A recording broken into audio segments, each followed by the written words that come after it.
This is the Big O Show. This is the Big O Show. Oh, yeah, it is time to talk O&O. That's what it's all about. How you feeling, my man? How you doing this morning? I'm good, man. I actually went to get an MRI for a shoulder injury and found out I do not have a tear, which means no surgery. So that's a great thing for me. Can we use you in the bullpen for the Marlins? Because we need it. No. And in fact, I'm thinking it's probably going to be a while before I'm throwing a football, like throwing anything. Let's be honest. Jeter can't afford you anyways. They don't spend money. So, it's like... it's like working for QAM or something. It just wow. Don't worry, bro. In the first hour, I called Odyssey and Intercom a shit company, so don't worry about it. It's just it's kind of par for the course. It is. I'm not worried. Hey, man, listen. When you're a man that can stand on your own feet, you know what I'm saying? You can, and that is so respectable. You know what I mean? So, I'm never going to allow somebody to control what I do. You know what I'm saying? So that's been the way I've lived my life. And I'm going to go out that way. You know what I'm saying? I'm going to go out the way I came in, my way. I totally respect you for it. It takes balls and conviction, and you got it. Yeah, we try, my brother. We try. It's survival, and quitting is not an option. That's the way I look at life. All right. After you've had some time to marinate, yeah. How would you describe the Dolphin win yesterday in New England? A win is a win is a win, bro. And that's what I said after they got the win. It's in New England. You know how hard it is to win, as you saw. And as I said last Friday when I predicted that I didn't think they would win, but I didn't think they would win because not only do you have to beat the Patriots, but you have to beat the refs. And you saw in that game, you had to beat the refs. You're not going to get a single call. I mean, that Landon Roberts call, it could have gone the other way. But they're going to. It should have gone the other way. In fact, that tackle should be used for the competition committee, saying, "Hey, man, that's textbook right there.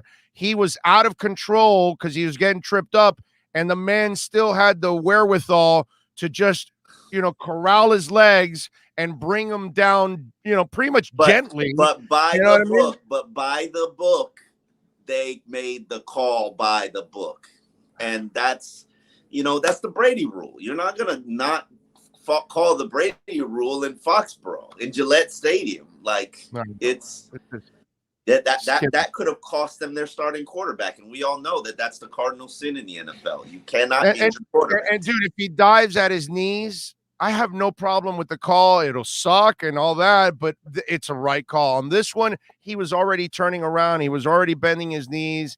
And it was just one of those things where, man, I just thought Landon Roberts had a lot of awareness, dude. Yeah. In a situation that he could have hurt somebody. Look, if this was Ndamukong Suh, Mac Jones breaks both his ankles. Mac Jones would be dead. Yeah. Right. He would have broken his ankles, and then when he gets up, he would have stepped on him. That's what, Ndamukong Suh would have done. So I felt bad for Landon. And by the way, his post-game press conference, that was good. Yeah.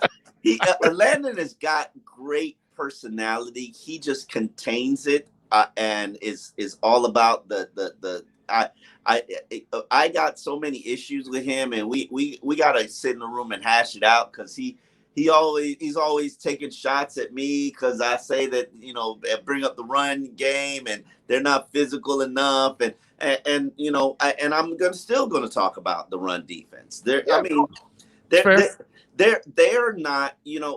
are not the team that they want to be. Brian Flores wants a physical team. They're not a physical team, but he didn't inherit. Whoa. They're not executing, but they are physical. You don't force 4 fumbles if you're not physical, They're my brother. Opportunistic, not physical. No, they are physical because there were times where they drove and they forced them to settle for a field goal. And they're not a fine-tuned machine, but I'm not going to say that they're not physical, dude.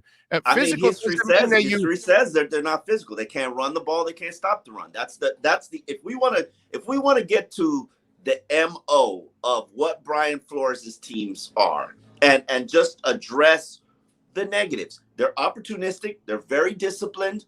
They're mentally tough. Mentally tough. I'll give you mentally tough, but they're a little bit finesse. They're not physical. They can't stop the run. They can't run the football. Well, I think but that's no, because there are times that they do stop it, and you did limit them to 16 points yesterday, and there were plenty of times. I didn't say they weren't opportunistic. And to Mac Jones' credit, they rocked his ass, and that kid completed passes knowing they were going to rock his ass. Where I disagree with you, I think the Dolphins are physical. What they aren't right now is perfect. That execution is what it is. But you've got to be physical for some of the things that they do, and you've got to be mentally tough to fight through all the adversity that they've fought for so far in 2 years and to start this. Not arguing with you that they're mentally tough, but if you want me to claim that you're physical, I'm sorry. But the Patriots can't be running all over you like they did yesterday. And you can't be averaging 3.2 yards per carry. And this is consistent. This is not like, oh, it's just a surprise. No, you were the worst rushing team in franchise history in 2019. You're pretty bad last year, and you start out 3.2 yards per carry. And the Patriots did whatever they wanted in a run game on you. And fortunately, you forced 2 fumbles. I know, but I just have a hard time calling, Baker not physical or Javon Holland not a physical player or Raekwon Davis or Agba or Solomon Kinley or Hunt. I can't. I'm sorry. You're not physical. You gotta prove to me you're not a bitch ass team, and they are. History says they are a bitch ass. No, how can you say bitch ass? 2019. They went 10-6, dude. I don't care about the record. I don't care about the record. And you're 1-0. When a team boss is up on you and says, we're going to run the ball, we're going to stop the run, they do it. Yeah, but that's because they're more matured in this area than Miami is. Miami has not matured yet. Remember, this is a team that hasn't matured. It's loaded with a bunch of young people. They're still trying to figure things out. And yet they go up there and they go to New England and win, and they win 17-16, and they limit that team to 16 points. Props to you for getting it done. Props to you for managing. But let's be real about it. No Xavier Howard, no win. Done. End of discussion. That's fine. But that's X's job, dude. Yeah, you're right.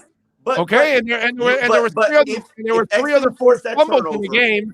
If X force that turnover, the Patriots are going to run their 4-minute offense, kill every second of clock on that time, and then kick a field goal and win that game. Let's be real about it. That's what they were going to do because you couldn't stop them. Well, but I think you couldn't stop them because of a lack of maturity at this point, because Miami's young on both sides of the line. They're more veterans and established already. Who cares what the reason is? Who cares what the reason is? But who cares? Come on. So that means you're not physical because you haven't matured. I'm not good. I'm not going to credit your lack of physical. Like you choose to be young. You chose to be young. You chose to do stupid shit that cut Eric Flowers to move up 14 picks in the 7th round. That's your choice. You made that choice. So you made these choices. Let's not make it sound like Eric Flowers is the second coming and you're missing. No. But he's better than a lot of what your options are right now. But he's not the future, my brother. That's the key here. Then be obsessed about the future. Are we worried about the future, or are we worried about trying to make the playoffs? Which one are we worried about? What are we doing here? They're 1-0. They're setting themselves. I agree with you. But there are 2 things, in my opinion, that could have made you a better team than the one that you were put on the field on Sunday. One, the Eric Flowers move had no reason to do it other than to save $1. And 2, Benardrick McKinney. Nobody can still give me a reason. He wasn't great at a lot of things. Hold on. He was not great at a lot of things. But the one thing that I know from watching practice he was good at was stopping that run. You could have had him as a 2-down linebacker, and he would have gobbled up the run and helped you out against the Patriots, and then take him off the field for whatever, or use him. You are partially 1,000% right. The problem is you're going up against Belichick, and you think he's not going to find a way to get him out in space and force him to cover somebody. You think he wasn't trying to do that with Landon Roberts? Like, no, I guess, yeah, but you can't have two of those guys. Sam Eguavoen, who I like Sam Eguavoen, had to be on the field, more snaps because yes, Belichick was going to try to take advantage of Landon Roberts, but you could have had Bernard McKinney as an outside linebacker instead of Brandon Scarlett. I'm just saying these are choices that you made. But Scarlett helps them on special teams, which McKinney doesn't. I'm not saying he shouldn't be here, but Scarlett more snaps.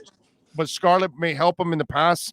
They trust him more in the pass game than they do McKinney. And as you know, dude, and all of us know that you have to be multiple pretty much on this team. That's how they want it. And part of this, Brandon Spikes was a hell of a 2-down player too. And eventually, Belichick said, we've had enough. We got to move on because you're hurting us again too. Because they had injuries. But in the end, they had to get rid of him because he doesn't help you in certain areas. And you and I had this conversation about Bernard McKinney when they signed him, and Flo was saying, well, we're going to try to use him in pass rush. We're going to try to use him in coverage. Yeah.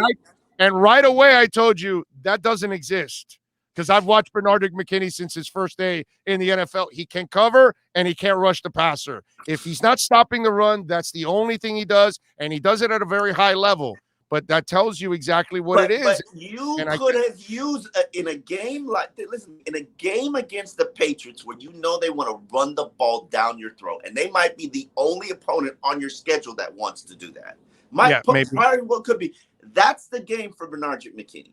But because you don't want to guarantee his contract for an entire season, you cut him. And he hasn't found work yet, but that's more think about it. That's veteran situation where everybody knows if you sign a guy, you got to carry. Or is it also limitations too, Omar? Yeah. You have to have a need for a 2-down linebacker. If you don't have a need for a 2-down linebacker, if you don't have a need for a 2-down linebacker in a passing league, that's don't roll your eyes on me. It's a passing league. It is, but we just sat here. We had this conversation last Friday about running the ball and being physical and getting to the playoffs with 1,500. What do we say? 2,000 rushing yards. Come on, you told me we win in 15 games, 2,000 rushing yards. Yeah. Oh, yeah. If they get 15, if they get 2,000 yards, yeah. I have them winning 11. Okay, I'm just saying 11 right now. If they go crazy. You got, and it'll be there. It'll be 9 after next week. So listen, hold on. You got them beating Buffalo. Word, I'm warming up to it, bro. It's home. It's home. Yeah, it's home. It's home. I swear to God, they beat Buffalo. I'm shutting up. If they beat Buffalo this week, you heard it. You heard it. I'm gonna be waving pom poms. I'm gonna get me some Dolphins pom poms. And 2-0, owning the AFC East, saying this our division, I will wave pom poms. It's the inevitable future. That's what's going to happen. Come on. And tell me the game that they have shut down Josh Allen. It hasn't existed. Listen, you're not looking at it as on the macro. You're looking at the micro. You're looking at individual games with a team that's very young. Let's allow these guys to actually grow. With a quarterback that's very young, that's also growing. Josh Allen is a beast right now. Right, and he was terrible his first year. So now, after he got his first entire year, which by the way, Tua Dolphins a new butthole the first year. Yeah, and maybe Tua can do the same thing overall. We'll see. Yeah, what do you think happens this week? And I know you guys are going to ask, and he's not going to tell you shit. But what's going to happen at left tackle? Is there any chance that it becomes a competition, or does Jackson? What do you think? Jackson gets back to left tackle. And they move Eichenberg back over to right tackle to back up Jesse? Eichenberg just becomes a swing tackle for now until he can challenge Solomon Kinley, who I will say, and I still haven't gotten the All-22 to watch. I'm waiting for the All-22 to watch the line. For the people who don't know, That's the film where it's showing you all 22 angles. I think Solomon Kinley played well, and that is a surprise to me. And I and this is a guy, as everybody should be in this situation where, and this is the calling card of a Brian Flores team where everybody's put on notice. Like even Jalen Phillips, just because you're a first round pick, you're not just gonna get grandfathered in this starting spot. For sure. You're going to be a situational pass rusher. Javon Holland, same thing. You're going to be a situational dime player. You want this job, come get it. And Solomon Kinley is, by the grace of God, had that left guard spot, and because Eichenberg got hurt, and he's showing you he really played well based on the TV copy, and I'm like, wow, that's not the Solomon Kinley that I saw last year. Like he's playing like a man who's possessed, and props to him. That's the maturity you talk about. Solomon Kinley, I would tell you time, bro. We got to give these people time to grow. Are you the same writer you were the first freaking year you were in this business? No. Or the second year? No, not even close. So if we need time to develop as human beings in everything that we do in life, the first year I ever did radio, you think I can carry a show the way I do now? There's no effing way I could have. I couldn't do a show by myself. Hell, most people in this business can't carry a show by themselves. As if they need a second, a third, and a fourth person on there. Okay, so it's a whole different ballgame. We all must mature as human beings. Why is it we have no effing patience for some of these guys? You know why? Because we're abused Dolphin fans. History of abuse. 2 decades of being a dysfunctional relationship. How come I've been abused just like you? Yeah. But yet I'm looking at what I'm seeing, and I'm seeing something different than the crap I've watched for many years, and I'm saying, hey, let's be patient. And the patience is paying off. Dude, I mean, they just went to now 16-10 now since that 0-7 start. He won his first game of the year, which he hadn't done the first 2 years so far. I mean, and here's another thing. His teams play their worst football at the beginning of the year. They actually get better as the year goes on. And you started 1-0. I mean, to me, I just see a lot of changes in the positive direction for this team. And I feel we should be a little bit more patient with some of these young cats. That's all. I just want to. We did it with Gesicki. We killed Gesicki. Not me, because I said be patient. Hand raised. Yeah. He's still a limited player. You didn't see him against the Patriots. Why? What? Because the Patriots took him out. That's what they wanted to do. When you see the all-22, I'm sure you're going to notice, okay, they wanted to make sure. And you know the Patriots do this to everybody. They take away what you – yeah. Right. If they play the Titans, they'll take away Derek effing Henry one way or another. And they'll say, you beat me. That's exactly what they did yesterday. They do this to everybody. Don't treat the Dolphins like they're the odd man out here. Yeah, Patriots figure something out. Oh, okay, that's your number one receiver. He's out. They want to take away what your favorite shit is and say, okay, beat me with everything else. Right. Right. And props to them for pulling out that victory. Now, all victory should be celebrated. I said to you yesterday, when we look back in the annuals and talk about this season being whatever it is, 10 wins, 11 wins, I predict 10, you predict 11. We're not going to care how we got to there. It's just season opener, Patriots win. Nobody's going to sit there. Like, we don't sit there and bring up, the Raiders' victory last year. Oh, that's when Tua got benched and Fitzpatrick had to finish the game and miraculous play to Mac Hollins. No, we just say 10-6 record. Right. So props to them. But let's not be naive to the fact that there are issues. Oh, sure. You abandoned the run, couldn't stop the run, couldn't finish off plays in pressure plays and blitzes. Like, there were so many. If Emmanuel Ogbah was at his best, he'd be at a 3-sack day yesterday. There's so many sacks that he let go. And they held him a couple times too, dude. Everybody gets held. I know, but I saw a couple holds there. But here's the thing. For Emmanuel Ogbah, you just cost yourself $2 million yesterday. Let's just put that out there. 60 more games. Oh, I'm just saying, you had 3 sacks yesterday.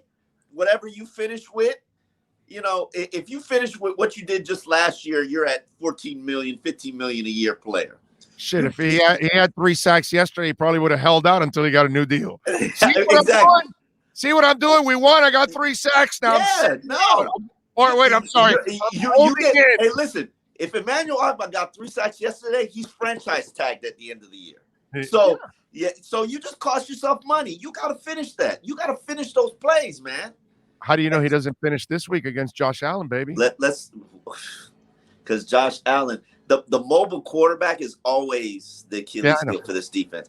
And I was a little bit concerned how the tight ends got off on Miami against New England, but it is what it is. It's New England, it's tight ends. Eric Rowe, I think as I've said to you before, you can't name me 5 Dolphins who play better than Eric Rowe at their job. So I know he got hurt, and he forced a fumble, but I was a little bit surprised that he wasn't as good as I expected him to be. But it's season opener, and everybody will get better. Hopefully, Raekwon Davis is 100% ready to go. Doesn't need time. I'm a John Jenkins fan, but I didn't think he played very well.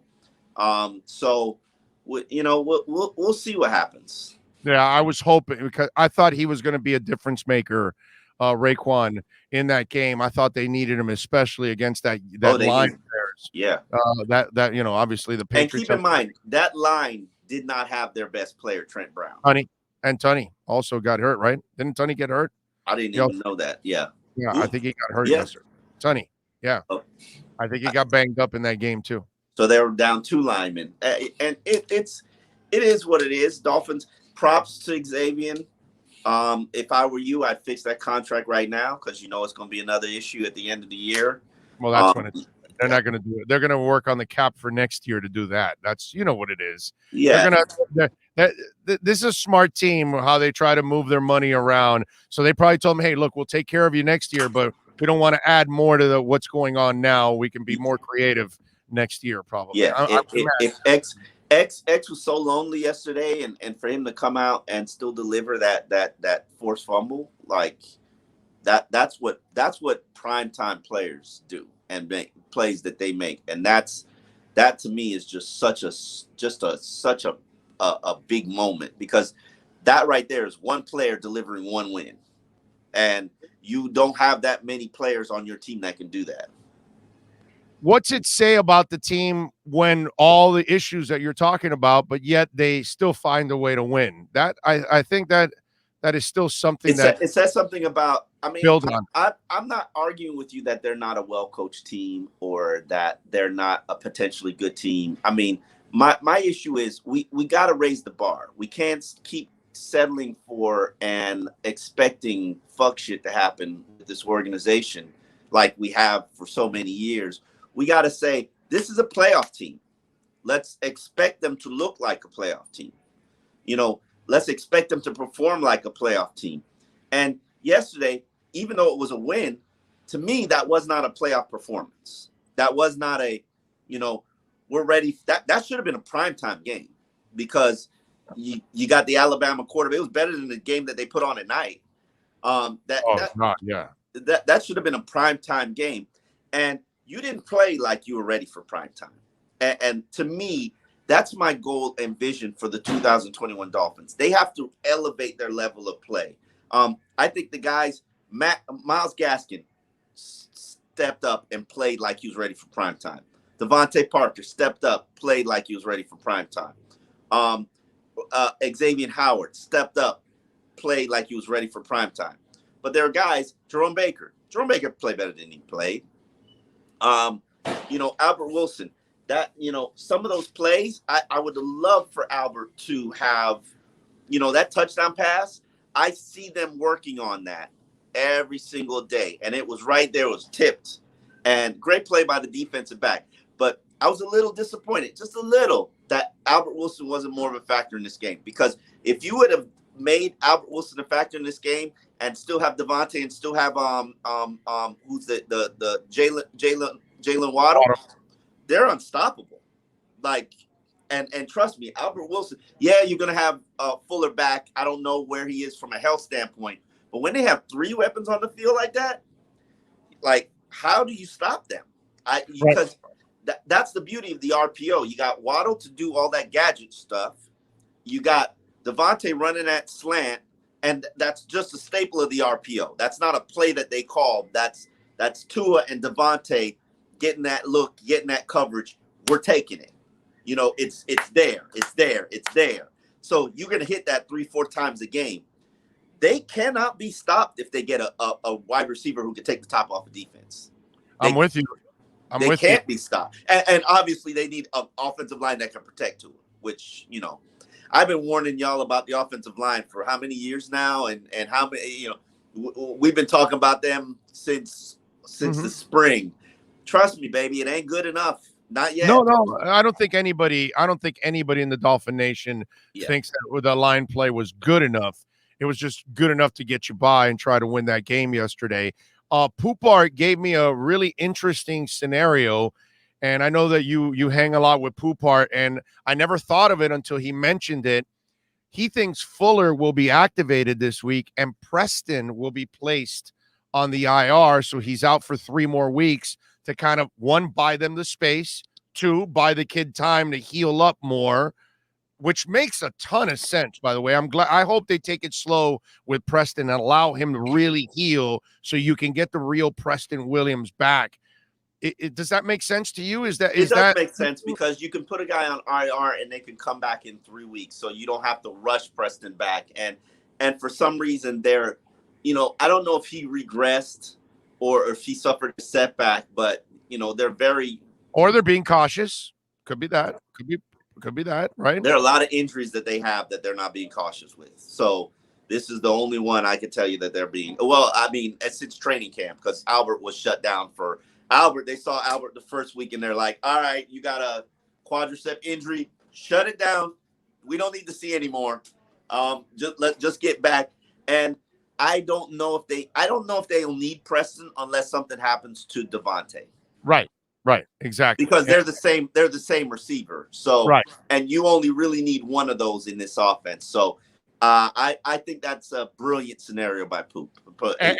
And that would, if you put those 2 on the field, you're taking speed away from an offense that needs more speed, because, you know, you want to get Fuller and Waddle on the field terrorizing people. And let me tell you, I love the kid. Fuller, Waddle, and Albert Wilson. Don't forget Albert Wilson. And Albert Wilson. And I love the kid, but this is a scenario that I wanted for the kid. And I'm talking about Jakeem Grant. He wasn't used much yesterday as a wide receiver.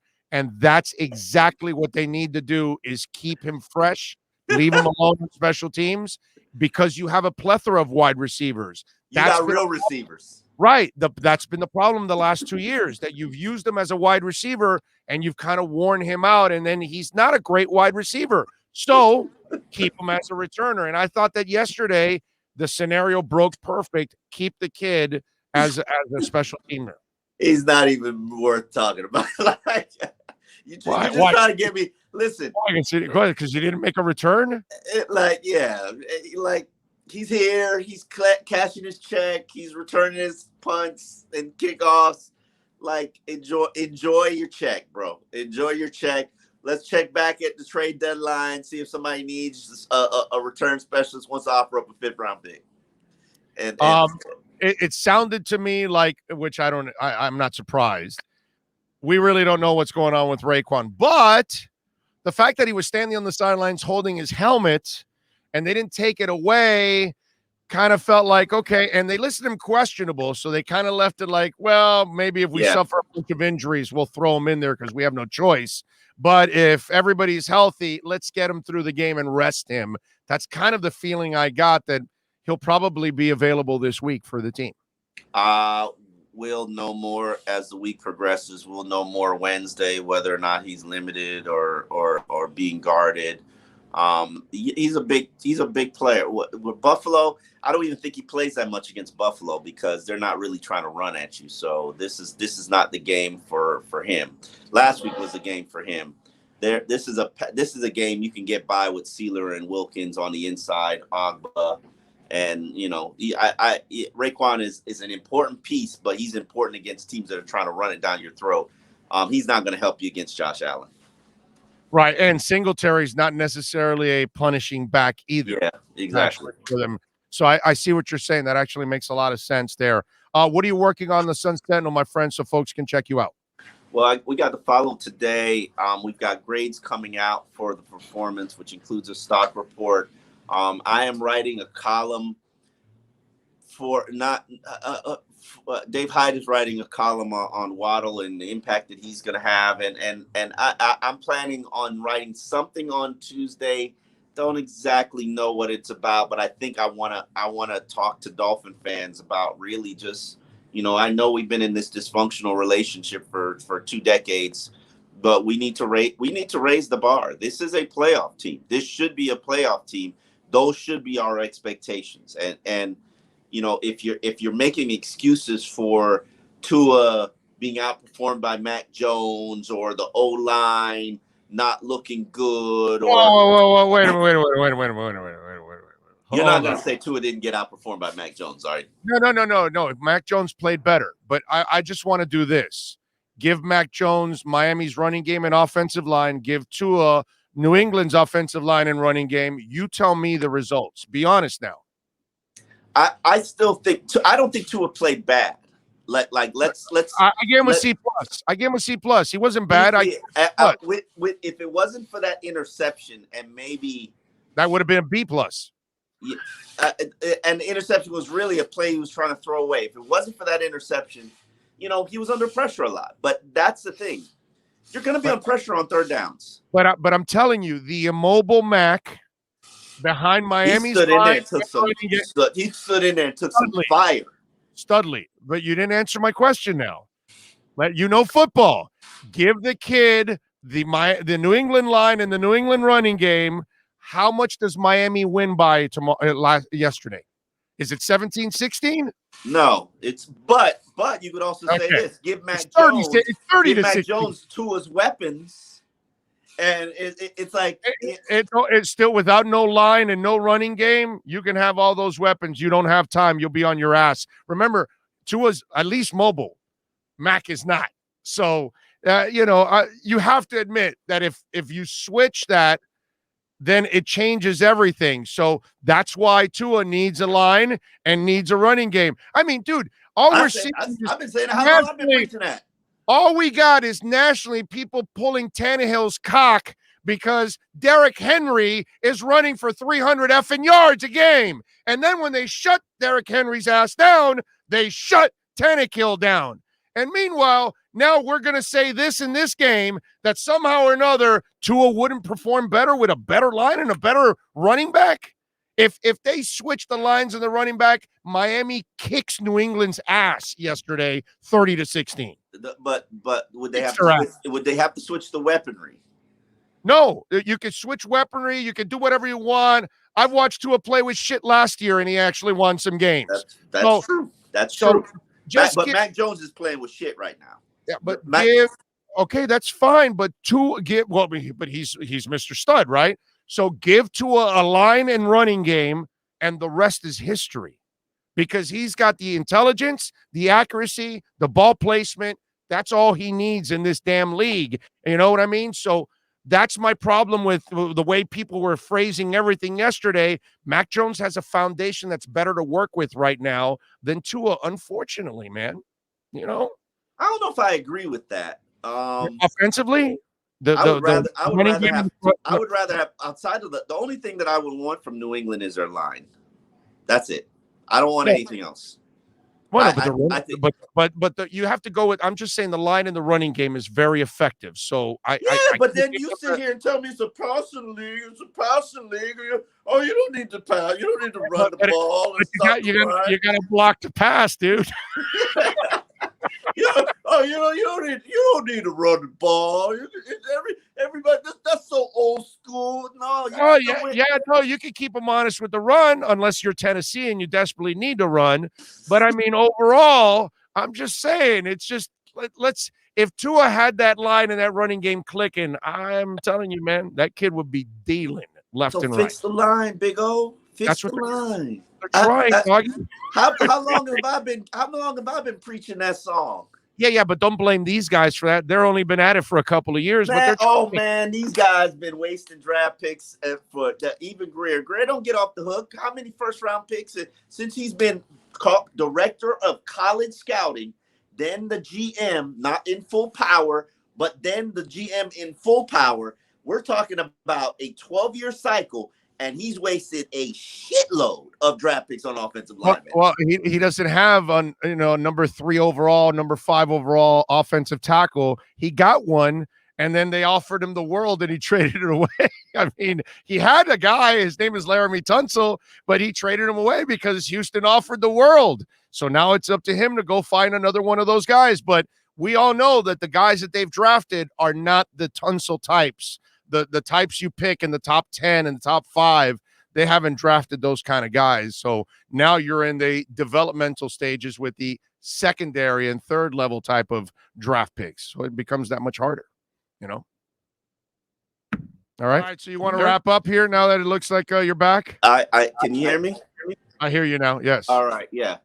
What were we talking about before I went through that trauma of connection? No, we were just talking about the whole line stuff and all that. So tell us what you want. I mean, come on, man.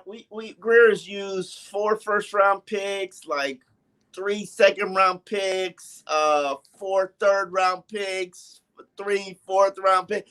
And I'm what, are you Cuban or something? You're exaggerating? What are you, Cuban or something? No. I mean, I'm just the Dallas Thomases, the Jamal Douglases. Don't blame that. That's not, he's not in charge in those days, on him. dude. He's director of college scouting. No, that doesn't mean they took his opinion on anything. You know that, and I know that. Okay. Last time I checked, you and I know they kept passing his ass over because he's black. All right. So he finally got an opportunity. They kept trying all the white guys, and they finally said, hey, let's try the black guy and let's give him an opportunity. All right. So you and I know what's gone on there. All right. So they finally gave him and listen, there's a reason why they kept his ass around from one place to another, because his reports are on the hard drive. They must have been good reports, because if they were shitty reports, they would have kicked your ass out a long That's time. The reason why he's in power, because his body of work is strong. Even when they make shitty decisions, he was the one that said, hey, this is probably not the right route to go because whatever. And props to him. He's all in charge, bro. I got and now's when we give him credit or blame if you want. Yes. Correct. And he picked this quarterback. He picked Josh Rosen. I hold him accountable for Josh Rosen, but Tua has to develop. I believe in Tua. If Tua doesn't develop, he can deliver Deshaun Watson. But outside of that, fix the O-line. That will, as I've said to you before, if they don't get that unit fixed, Tua isn't finishing the season. He's not. Fix it. And it's not just on him. It's now in Lem's hands. Fix it. Because I warn you, I've been warning you, I keep warning you, it's a problem. It's a problem. It's going to get Tua hurt. And people are not paying attention. People, now that you see it for yourself, you say, okay, we got to fix it. No, fix it. Don't talk about it. Fix it. Because it's a problem. I think it will. It takes some time to fix all this stuff. Everybody's like, oh, it takes some time. These young guys, we got to wait on them to mature. They're only in the start of their third year, bro. They wipe, and the first year doesn't even count because what they did was clean out the entire roster at that time. So yeah, you gotta patience, my brother. Just a little. We just need you to have a little patience, and then you give them some time. They got 6 games. They got 6 games. That's my length of my patience. That's until the trade deadline. Because you could go get a Trent Brown and fix it. You could have done it. Yeah. But you didn't. Right. Yeah, no, they're not going to live off of free agency. That's not what they're going to do. They're going to try to develop. Agency, they traded, and they'll go and trade. They'll go and trade for somebody's bad contract. But yeah, you could fix it. You could fix it, but you choose not to. So No, at this point, they're going another route. They're not choosing not to. they're going the young sheep route. That's not fixing it. Let's be real about it. Well, no. Wait a minute. If they hit on the picks, it is fixing. If they hit on the young sheep route, great, but that's not fixing it. Well, in your eyes, they already hit on Hunt, right? You like him, right? He's the one guy it's not a done deal. I got to watch all 22 on offensive line. Hunt. I don't know how he performed. Hunt's there to move people in the run game. If you're running 3.2 yards per carry, you didn't do your job. And yeah. I got to look at it. But, yeah, am I ready and willing to say any of them are hits? No, they're all average. None of them are better than Jesse Davis. And this whole Dolphin fan base sits there and says, Jesse Davis sucks. He's average. He's this, he's that. He should be a 6-man, but, he's solid. Even solid. You.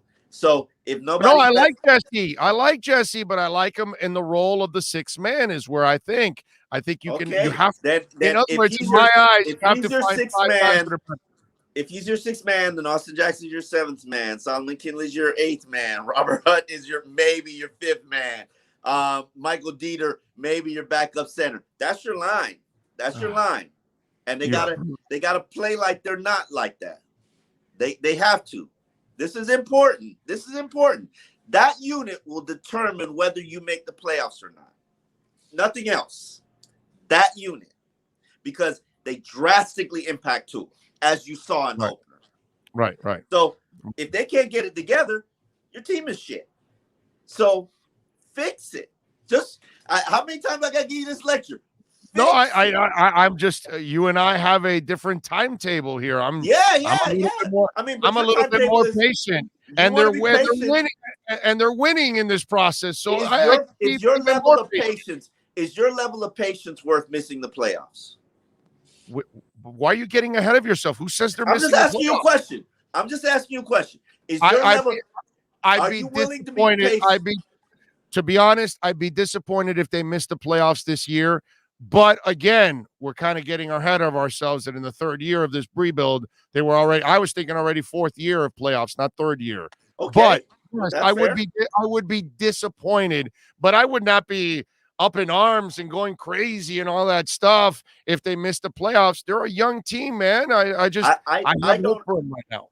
I don't expect them to make the playoffs, but I think they have the talent to. And I think that they have the coaching to. I think as long as injuries don't decimate this team, I think they're this close, just like they were last year. And you know what this is? It's the O-line. And they got to get better. And hopefully they do. Hopefully Austin Jackson comes in and responds to his struggles of training camp and comes in and sees what Liam did, who he wasn't great. I've never seen an offensive lineman get pancaked before. Never seen it in my life. Yeah. By the way, this much also is winning in New England. I just want you to know that, okay? All right? Hey, they won in New England. That's what we should be enjoying it. But there's so many things that they need to fix in order to be the team they have the potential to be.